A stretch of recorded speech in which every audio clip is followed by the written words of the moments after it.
Manuel Akanji is one Man City player who's recently been linked with a possible exit. It's understood that Galatasaray, who are also interested in both Ederson and Ilkay Gundogan, have inquired about the conditions of a summer deal to sign Akanji, who would need to reduce his salary in order to join the Turkish champions.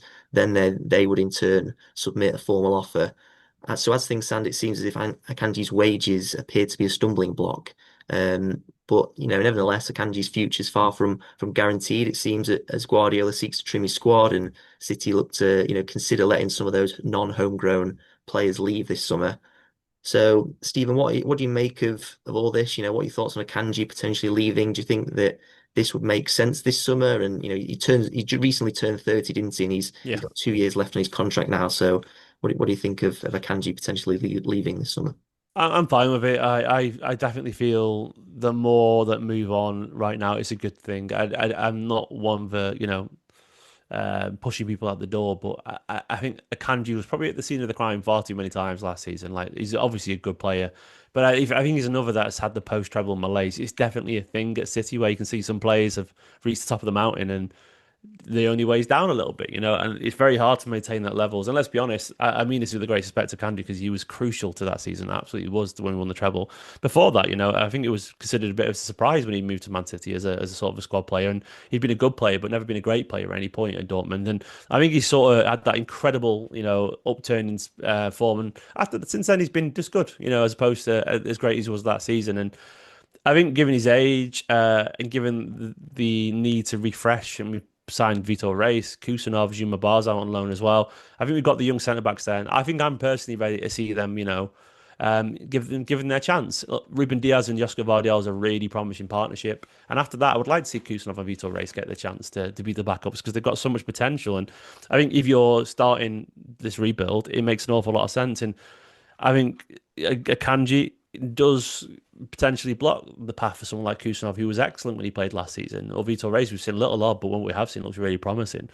So I'm fine with him moving on. I think he's another that could do with a fresh start somewhere else. I think Pep's very drawn to him. He likes him an awful lot. Pep's a great, incredible manager, so you're probably right on that. But as a fan looking on the outside in, I think Akanji, his levels have dipped a little bit, and his concentration levels don't seem what they used to be, and there's a fair few mistakes from him. And I think the hunger of youth or new signings, at least, is probably needed right now. So him moving to Galatasaray, I think, would suit everyone. And I suspect there'll be negotiations on the contract front. I don't think. I think they'll probably find a middle ground in terms of the wages. If they both want it. But I wouldn't be surprised if Pep wants to keep him. But I wouldn't be surprised if at the same time Hugo Viana and the football team are happy with him to move on because I think it's probably maybe the right time. Yeah, Akanji's situation is maybe, one to keep an eye on this summer. It's understood City are not actively pushing to let him go, but they would be open to serious offers, and I think that's the case with a few other first team players as well this summer. We've spoken previously about other City defenders, haven't we, including John Stones and Nathan Ake. And do you think that Akanji's maybe more likely to leave than some of those other options? From Stones and Ake, for example, they don't appear to be attracting much interest this summer, whereas Akanji seems to be at the moment.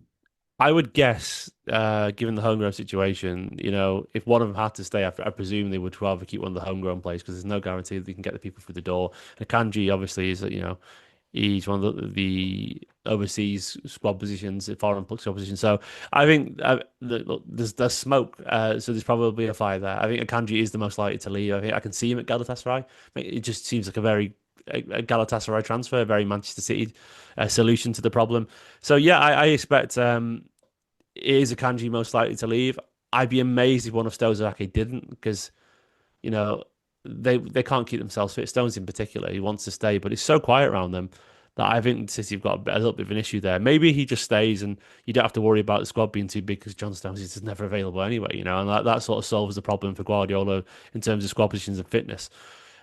But at the same time, you have to keep the door open for younger players to make their mark. And if Stones and Ake are there, it makes it difficult for those other ones. But at the same time, homegrown, and you need that. You can't get around that necessary evil, unfortunately. And I expect the contingency plan is for one of those to stay, and that's why they're probably a lot more comfortable with Akanji moving on because the squad numbers are the squad numbers.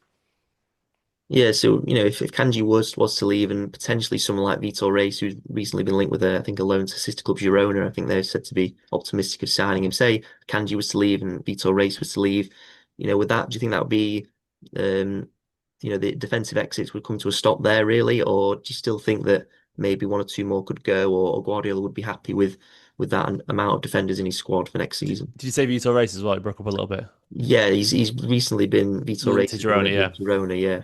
I mean, I'd be gutted if that happened. I think it also wouldn't be very clever because I think he could be registered as homegrown, couldn't he, in a couple of years if he stays around? Isn't that right? Well, not just yet, but I think, yeah, if he was to stay for a He few has to years, stay, and yeah. to me personally, I think if you're looking long term, it'd be silly to let him go out on loan for 1 year, which would then remove his potential homegrown status, which is massive for squad building. I'd rather keep him around than let Akanji move on personally, but it could happen because he might not have a choice to do that. Girona would be very tempting for him. But I genuinely think it'd be a bad idea. I think keep him around. I think he looks really smart. I really every time I've seen him, he looks like a young John Stones. And I know we've got John Stones there, but John Stones is not the future, and I don't trust his body anymore, unfortunately. I think John Stones and Ake, even if they're there, they won't be fit very often. So I think you're going to need Vitor Reis, and I think you're going to need Kusanov as well. But they might have to have their hand forced to move some of these players on. I think Echeverri will go on loan for what it's worth. I think that's one almost certainly going to happen. Nipan as well, who's just signed. I think he'll go on loan too. The young Norwegian midfielder. Some rumours about Kovacic potentially moving, by the way, at the weekend to Inter. So maybe that's another potential player who could move on. But yeah, if it was tapping, it was Kanji and Vitor Reis, I definitely wouldn't expect any more defensive departures because I think that would probably be enough on that front.